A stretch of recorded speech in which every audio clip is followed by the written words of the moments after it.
arrosoir yi war a mën a yor di ko roose suñ borom itam indil ñu am ndoxam loolu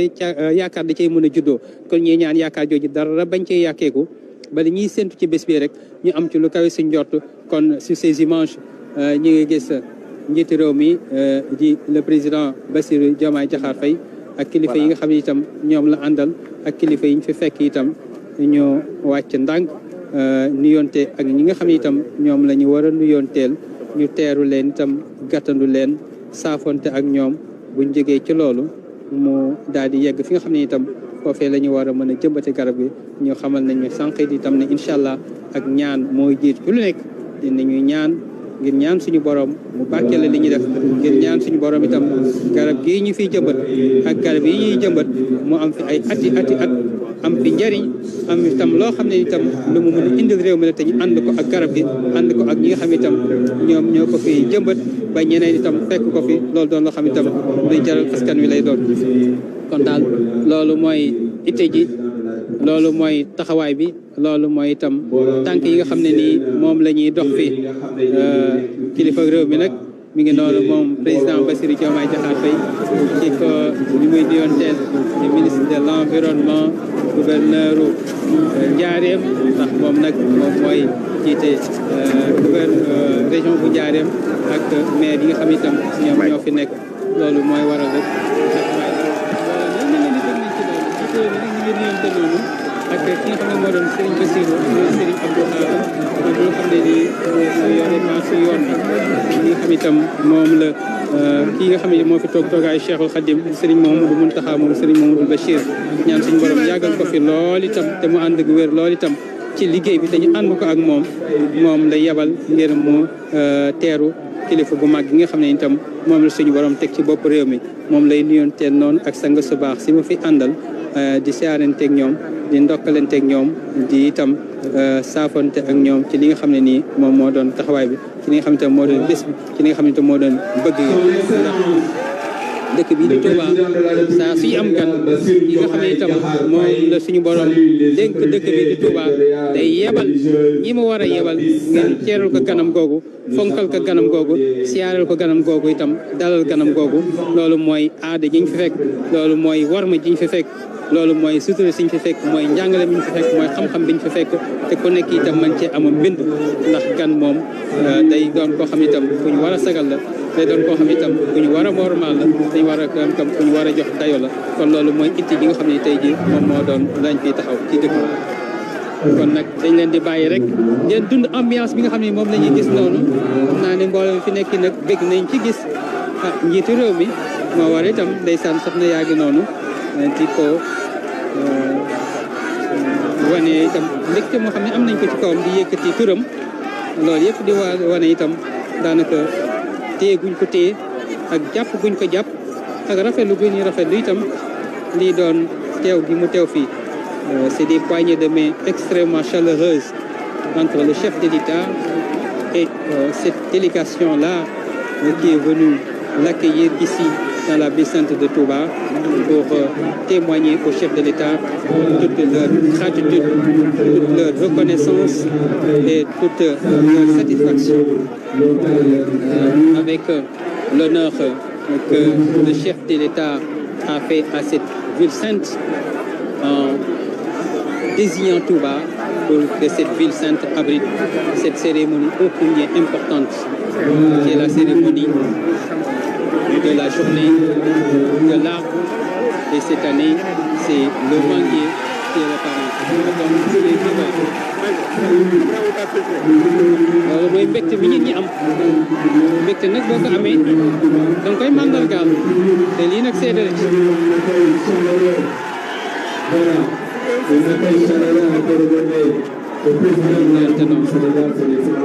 Monsieur Bassirou Diomaye Diakhar Faye.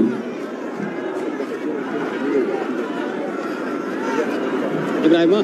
kon gis nga yaa ngi woon fële ca teeru ba gis nga ñiiti réew mi yaa ngi doon itam am loo xam ne itam lu am solo la loo doon leeral ci tolluwaay yi xam nga di itam ak taw bi rafet la ci daal di am ndax ku nekk xam ne ndox moom mooy suuxat garab nga am na ay arrosoir waaye itam am na li nga xam ne itam moo doon taw bi ñu suñu borom yéen kon mel ne ni mbir mi moom day ñëw rek daal jubal directement fële kon fokk ñu xam naa ne rek ngay jege ji foofu ak micro bi itam ngir lépp loo xam ne itam mën na faa teew rek nga daal ñu koy jot di Ibrahima Ndong mi ngi noonu. Ministre de l'Environnement et la Transition écologique, du ministère des Eaux et Forêts, de la conservation des sols et des commerces, le colonel-major Babacar, d'autres autorités. Et nous sommes en train de vivre la cérémonie symbolique de plantation d'arbres par le chef de l'État, le président Bassirou Diomaye Diakhar Faye, qui a à ses côtés le porte-parole du khalife général des Mourides. mango gi nag doon na mango goo xam ne itam moom tey ji mooy star bi mooy vedette bi moom mii moo waral tey ji coow li ndax garab goo xam ne njiiti réew moo ko téye ci loxo Serigne Bassirou moom mooy yëkkati kàddu noonu ñu teewlu ko sëñ Bassirou moom sëñ Abdou Khader. asalaamaaleykum wa rahmatullahi taala wa barakatuhu. ñu ngi nuyu mboolem bokk yi fi teew yëpp ci turu Cheikh Mouhamadul Mountakha mooy alxalifatul aam li tariqatil muridiya xafidahu allahu taala wa raha di dalal ganam gi nag di président de la république Bassirou Diomaye Faye di rafetlu tànk yi nga xam ne def na ko ba ñëw fii ci Touba ngir bis bi nga xam ne ñaari bis yu daje la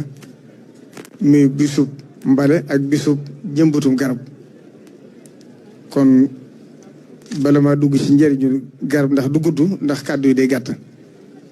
mooy jotle cantuk sëñ bi ak ngërëmam ndax xam na responsabilité bi nekk ci sa loxo mooy responsabilité bu diis muy yanul Sénégal ñëpp ku tiit wala mu jaaxle wala mu am soxla sa xel dem ci yow loolu responsabilité gënu ko diis kon kum nekk ci yow doo tala lekk doo tala nelaw bi nga fi toogee léegi nag yàggagut ndax ëppagut ñeenti weer waaye bi nga toogee rek li nga njëkk a def mooy xam diine ni mel ci lislaam nga siyaare kilifa diine yi njëkkee ko ci moom loolu nag yëg na ko sa yoonu tey wii itam xam na ne Sénégal gépp yaatu na te fu ne mën nga ko faa def nga tànnaat Touba def ko fi loolu jëf ju rëy la joo xam ne tuutiwu ci moom kon mi ngi lay sant di la gërëm di la ñaanal yan bii nga xam ne ci dogalu suñ borom ko teg ci sa loxo yàlla na la ko wooyo falal ba fa nga bëgg a yóbbu réew mi yàlla dimbale ci kattan ba nga yóbbu ko fa ndax réew dafa diis waaye suñu borom nag wa saadahu bastatan fil ilmi wal jismi wallahu yuti mulkuhu man yasha kon ku mu ko jox rek dana la ko téeñal kon mi ngi lay ñaaral bu baax di rafetlu it ñëbbatu garab lii ndax garab dafa am ceslaay lu dëgër ci lislaam rasulullahi sallallahu alayhi wa sallam wax ci lu bari ci njariñul garab kon jëmban garab lu am njariñ la ci nit ki bi muy dund waaye bu faatoo njariñ la ci moom njariñ la it ci àdduna ndax xam ngeen ne fii jamono toll bari na lu àdduna si di daje ci réew yi mooy li ñuy tudde taxayurul munaax te mooy changement climatique bi am fi daa sedd di tàng fii sedd di tàng di wàññiku ak ndox mi di gën a wàññiku wala muy def mbënd mu bare bari loolu bokk na ci garab di ko indi yoonu murid nag yàlla def na naka jekk fonk mi ngi soññu bokki réew mi yëpp ndax loolu réew mi yëpp ko bokk waaye ñim sañe digal mu taalibe Sëriñ Tuubaa yi nag mi ngi leen di jox ndigal ñu ànd ak ñoom ci xalaat bu rëy bii nga xam ne bu sottee réew mi yëpp ko jëriñoo ndax garab am na solo Sëriñ Tuubaa ca njaareem bokk na ci waxtaan yi mujj wax ak xay goo xam ne wax naa ne xay gii maa ko jëmbatoon ci sama loxo te màgg na ba may jëriñoo kër gi kon wane na ne yàgg diwuma ci àdduna ñu ngi fi wute ñëpp itam tàmbalee ci Cheikh Mouhamadou Moustapha mbale mii nga xam ne bokk na ci xalaat yi nga njëkk andi moom bi mu nekkee Serigne Touba màggat gi bu ko masaan woote li muy njëkk a def mooy woote am mbale tàmbalee ko ci boppam nag joxe misaal mooy comme nii nga def mbale mi bu ko mosanti bu ci poosam la koy def ngir wantaali bi yëpp ni ñu war a def Cheikh Mouhamadou Fadil bi mu dikkee itam noonu la ko wéyalee Touba boogo bi mu ko goree ba mu noppee daa santaane ne nañ fi jëmbaatil garab ak Cheikh Abdoul Ahad 1976 woote ba mu woote woon góor Touba belal ngir ay tool ba mu noppee dafa wax ne booba ëppoon na téeméeri junniy garab yoo xam ne desoon na mu séddale ko réew mi ngir xam ne réew mi ko war a bokk ndax lam laajoon nit ñi dañu andi lu ko ëpp mu ne digle naa nag ne bépp taalibe bu ko man bu ne na fexe ba bundu këram mu jëmbat fa garab daan ne nag ñëpp la war waaye ñun yoru murit ñoo ci raw ndax ñun suñu derdaay yàqu ci ne ñoo yàq àll bi ndax tool yi ñu gor mu ne kon digalati naa képp koo xam ne gorati nga genn garab nga jëmbat juróomi garab kon lu wax jooja daanaka mën naa dir siwaat ba tey ji kon loolu ñi fi nekkee Sëriñ Tuubaa ñëpp Sëriñ Saaliw dégg ngeen bu wax Xelkom bi mu ko goree dafa santaandi waat am jëmbat ndax loolu mooy aar suuf si mooy aar environnement bi mooy aar dundu nit ñi ndax gaz carbonique bii nga xam ne moom lañ nit di génne bu fi garab yi néewtoon doomu aadama yi duñ dund kon lu am njëriñ la ñi ko fi wutuwaay ñëpp Cheikh Abdoul Khadir ba ci Cheikh Saliou Cheikh Mouhamadou Lamine Bara ba ci ak Cheikh Sidi Mokhtar bi ak Cheikh Mouhamadou Mountakha Mbacké ñëwee itam kon ne ci lim njëkk a def digle ne nañ jëmbat garab yi ci dëkk bi joxoon ndigal waa daayira Touba ci kanam ci njiital Serigne Abib mi ñu jëmbat ko fii ci yoonu Mbacké bi ba daaw mu joxe waa ndigal ñu jëmbataat ko ci ñaari waay yi nekk ci yoonu Gàbbu bi ba nëgë ni daaw bi màggal Touba gi jàllee ci weeru gàmmu bi muy weeru septembre ci fin nawet bi la ma joxaatoon ndigal ne ma naa jox ndigal Serigne Amdi Sëriñ Moodu Mbedd muy xalifa général de Baye Fall ñu jëmbataat corniche bi te ba mu noppee itam tegoon na ci xalaat ne bu déwénee nañ fexe ba jëmbat 100 mètres bi ngir xam nañ ne loolu bokk na ci li wàññi tàngoor bi moo àndoon koog waa commune Touba Mosquée ci njiitalu Serigne Abdoul Ahad Ka moo andi garab bi Baye Fall def ko ni ñu ko defoon kon nag bu yàlla defee nga ñëwaat tey jii kon fekkoon nga leen ci waaye lii ab soññ la soññ bi nag la ci ëpp solo mooy ñu fexe ba bu liggéey bi àggee ñu topp ko garab guñ jëmbat mu bañ a dee ndax sëñ Blaat ci biir wax ja waxoon na ne garab léppay dee doomu aadama sax dana am ñoo xam ci seen biirum ndey la ñuy dee waaye mi ngi digal garab goo xam ne jëmbat nañ ko bu dee nañ fexe ba jébbi ba mu jébbiwaat kon nag foofu la ñuy jeexale kàddu yi di sant ñëpp ku ma fàttee tudd di la jot la cantu sëñ bi ak ngërëmam di la xamal ne taalibi Serigne Touba ak Serigne bi seen yitte jëpp mooy Touba seen yitte jëpp mooy yoonu murit xam nañ nag ne bi nga fi toogee ba tey sa yitte jëpp jëme nga ko ci Touba jëme nga ko ci Sénégal gépp waaye cër bi nga di séddu Touba Serigne bi xam na ko kon loolu cant ak ngërëm ak ñaanal la ndam ci li ci sa kanam rek lay def wasalaamaaleykum wa rahmatullahi taala wa barakatuh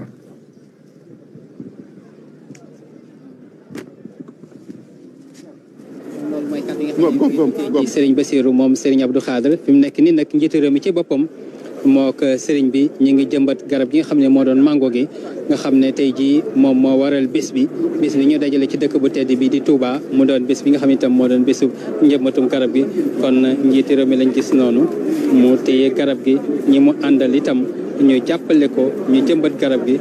ba li nga xam ne itam moo doon yaakaar jiñ ci am itam dara bañ cee yàkkee ko njiitu réew moo jàppal nañu boppam peel bi ngir mën a liggéey bi nga xam ne itam liggéey bu ñuy def la saa suñuy jëmbat garab di jël itam suuf sañ ca gase di ko ca delloo ca kan ma nga xam ne itam moom la ñu gas foofee ngir mën caa jëmbat garab gi kon nag peel baa ngi noonu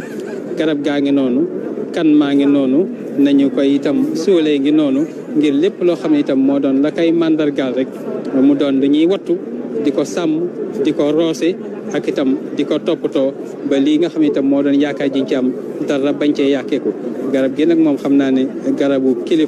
kilifa lay doon ndax kilifa yi nga xam itam ñoo ko téye ci seen itam loxo yu tedd yi daal di itam barkeelu ci liggéey bi am itam ñaan goo xam ne nag da cee jiitu ñaan googu ngir mën a lépp loo xam ne ni itam moo doon la koy barkeelal la koy dundal la koy suuxat mu bañ a doon ndox ba rek bañ a doon suuf sa waaye ñaan nga xam itam suñu borom moo ñuy sàkk itam ngir ñu koy ñaan ndax moom moo sàkk ku koy ñaan itam bëgg kuy toroxlu itam di xam ne garab gi ñu jëmbatee ji bu jébbee bu saxee bu itam naatee suñu borom la bu itam amee meññent suñu borom la bu amee ker suñu borom la buñ ci keppaaroo suñu borom la ñi nga xam ne itam ñoo doon jaam ñi ko def nag wàkkil suñu borom rek ngir xam ne suñu borom moo bind garab gi bind jaam ñi te itam muy borom garab gi di borom jaam ñi di borom dundee fi di borom itam lépp loo xam ne itam moom la sàkk kon nag bu ñu sàkkee sàkk garab gi te itam mënuñoo dem te ànduñoo garab gi te garab gi itam mënut a dem te àndul ak ñun kon loolu moo waral itam ñu mën a gën a mën a sàmm garab gi rek gën koo mën a suuxat gën ko itam mën a daanaka dara jaal ñi nga xam ne noonu la ko suñu borom fonkee naam doomu aadama la gën a fonk waaye nag lim bind itam bari na te bokk na ci garab te ku xam garab itam ne muy jariñe doomu aadama ak itam la koy jar doomu aadama war a mën a sàmme war koo mën a wattoo ndax la mu doon bindee fa suñu borom kon loolu ku ci am jàngat boobu rek di nga gën a bàyyi xel ci garab gi nag mi ngi noonu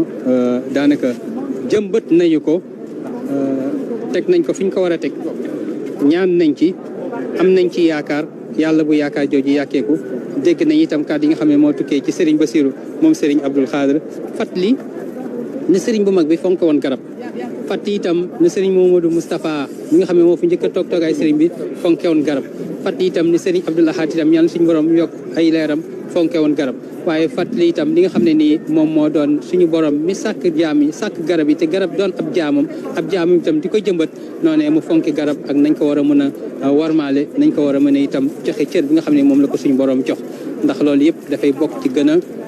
xam itam dayoo suñu borom gën a itam bàyyi xel li nga xam ne ni moo doon sañ-sañu suñu borom garab gi nag ñu ngi koy daanaka indil tableau bi nga xam ne mooy mandargaal ne nii la ñu ko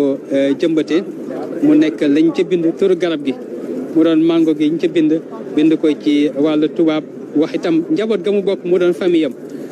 wax itam ki nga xam ne ni moom moo ko jëmbat di président Bassirou Diomaye Diakhar Faye kañ la ko jëmbat mu doon itam ñeenti fan ci weer wi ñu nekk nii ak fi mu ko jëmbatee itam ci dëkk bi ak la nga xam ne itam moom moo doon itam jamono yam ko jëmbatee loolu yëpp kon garab gi day am carte d'identité lii moom moo doon identité garab bi njabootam ak fa nga xam ne itam noonu lañ ko taxawale loolee nag ci agenda njiitu réew mi ak itam ci chronologie événement yi fi war a am nañu war a toftale loole gannaaw ba ñu ñaanee gannaaw kàddu porte-parole bi ñu jëmbat garab gi itam incha allah nes tuuti dina am kàddu yoo xam ne nii dina tukkee ci njiitu réew mi moom président Bassirou Diomaye Diakhar Faye ci li nga xam ne itam moom moo doon étude ak tolluwaay ak taxawaay bi loolu nes tuuti lay doon incha allah kenn fi nag ñoom garab gaa ngi noonu kilifa yaa ngi noonu kàddu gaa ngi noonu nes tuuti rek ni ko kii fii nga xam ne moom la sëriñ bi yebal mu doon itam sëriñ Bassirou moom sëriñ Abdou Khadr ki nga xam ne moo doon njiitu réew mi di président Bassirou Diomaye Diakhar Faye dina dem ni ci pupitre bi am kàddu yoo xam ne itam dina ko yëkkati. Nous allons devoir très respectueusement suivre l'allocution du président de la République, le président Bassirou Diomaye Diakhar Faye, qui va faire une allocution en deux versions. En wolof d'abord, puis en français. Le président qui se dirige vers le pupitre pour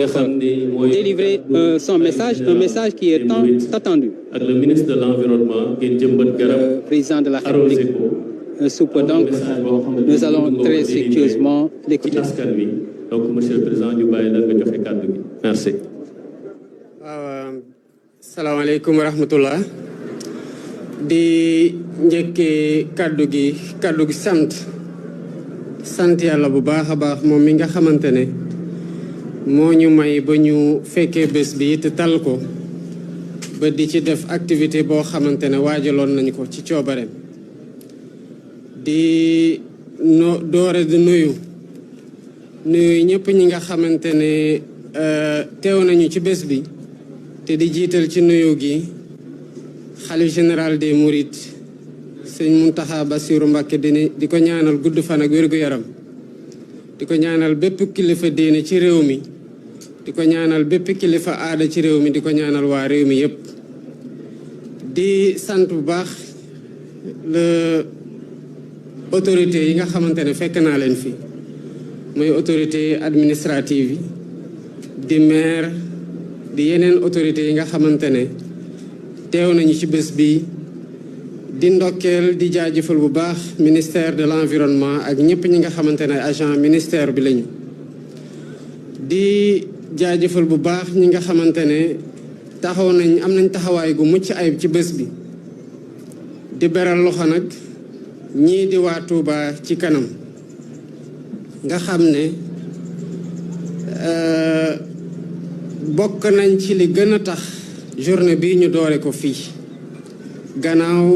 cër gi nga xamante ne jox nañ leen ko ci seen taxawaay ci liy jëmal dëkk bi ci kanam waaye dañoo def jàlloore ci jëmbat garab bi ma doon waxtaan ak ministre bi lan moo tax ngeen tànn Touba pour ñu doore fa reboisement bi daf ma wax ne dañoo gis fan yi ci ndigalu xalif général des Mourides sëñ Mountakha Mbacké yàlla na fi yàgg te wër waa Touba ci kanam dañoo def pépinière bu mag a mag a mag a mag wax na ma ne sax pépinière bi egg na ci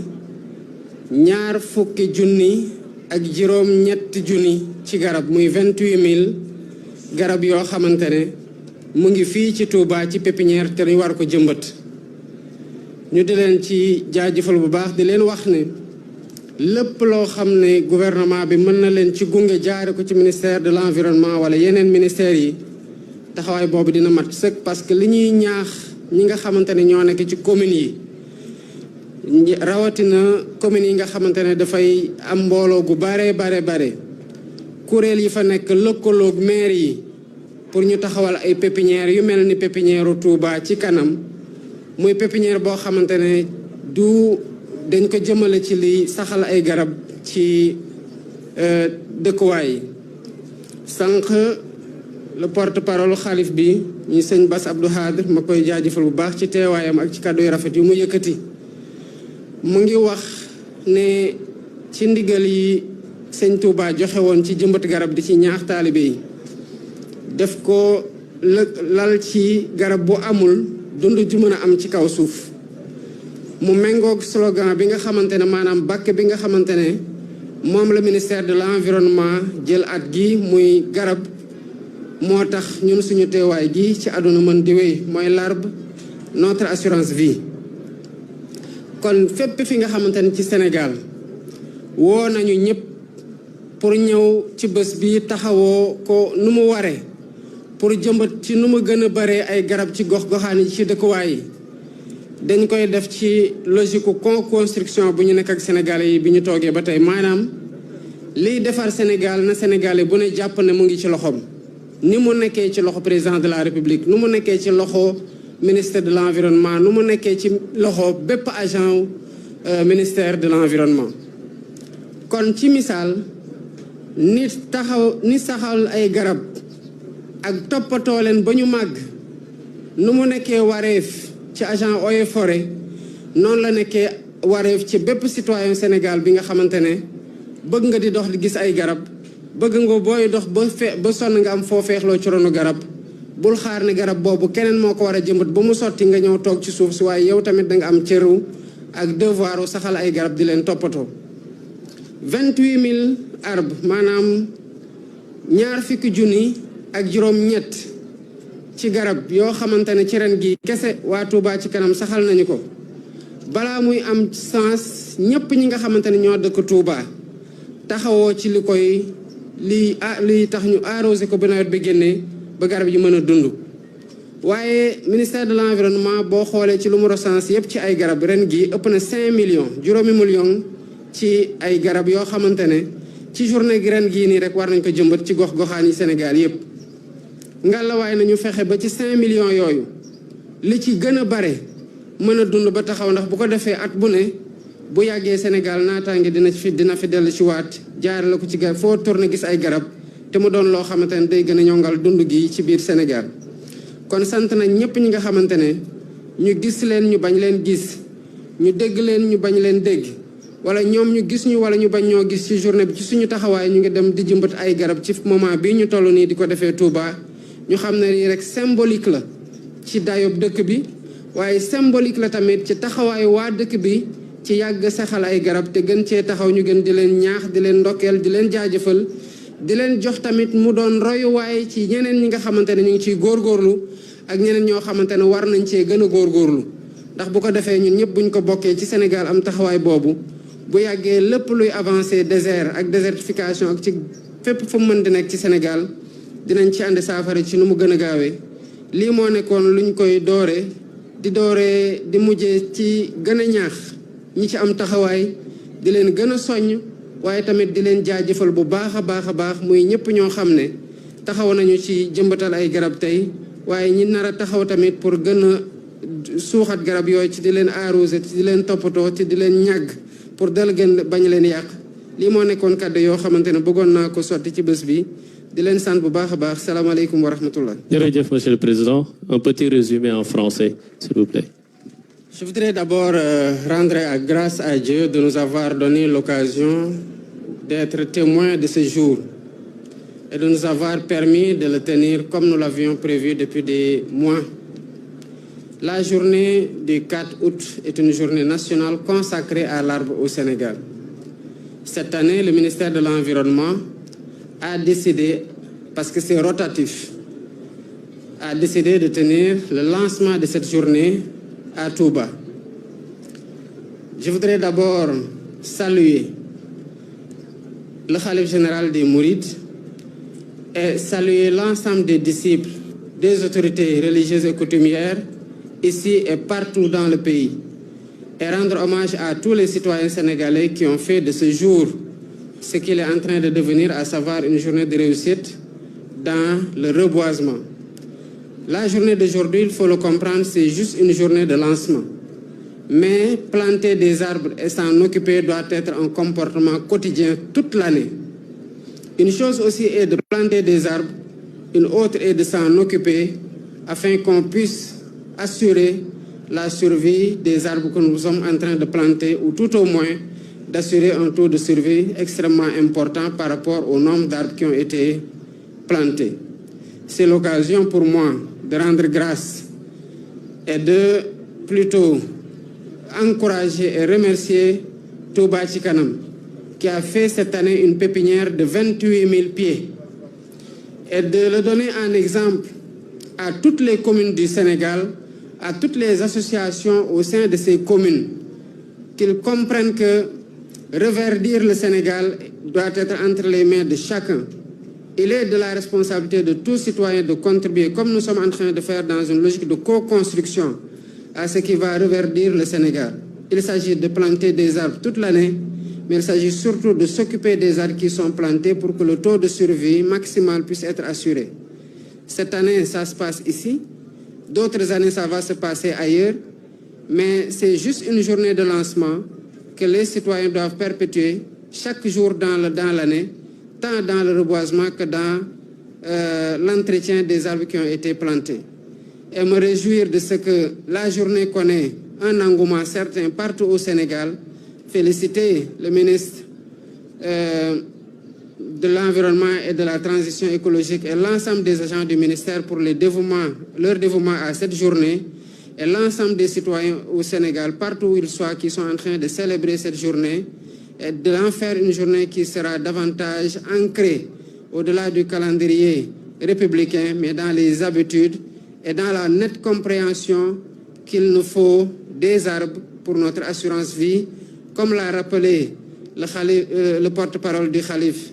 Seigne Bass Abdou Khadre, mais aussi comme l'a retenu le ministère de l'Environnement comme slogan cette année, à savoir l'arbre, notre assurance vie. Merci beaucoup pour votre présence et merci pour l'engagement de tout le monde partout au Sénégal pour faire de cette journée une journée de franc succès. Merci beaucoup. Voilà, nous venons donc de suivre l'adresse du président de la République, le président Bassirou Diomaye Diakhar Faye,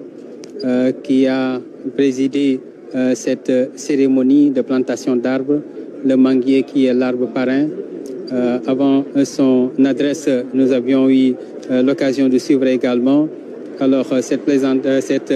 plantation effective de cet arbre-là et le message du porte-parole du Khalife général des Mourides, Serigne Bassirou Ibn Serigne Abdou Khadr Mbacké. C'était un moment extrêmement important. C'était d'ailleurs le point d'orgue de cette cérémonie. Le président de la République qui est dans l'enceinte de cette concession, de cette belle villa qui est érigée ici pour accompagner et pour accueillir les hôtes de Cheikh Bamba Khadim Rassoul,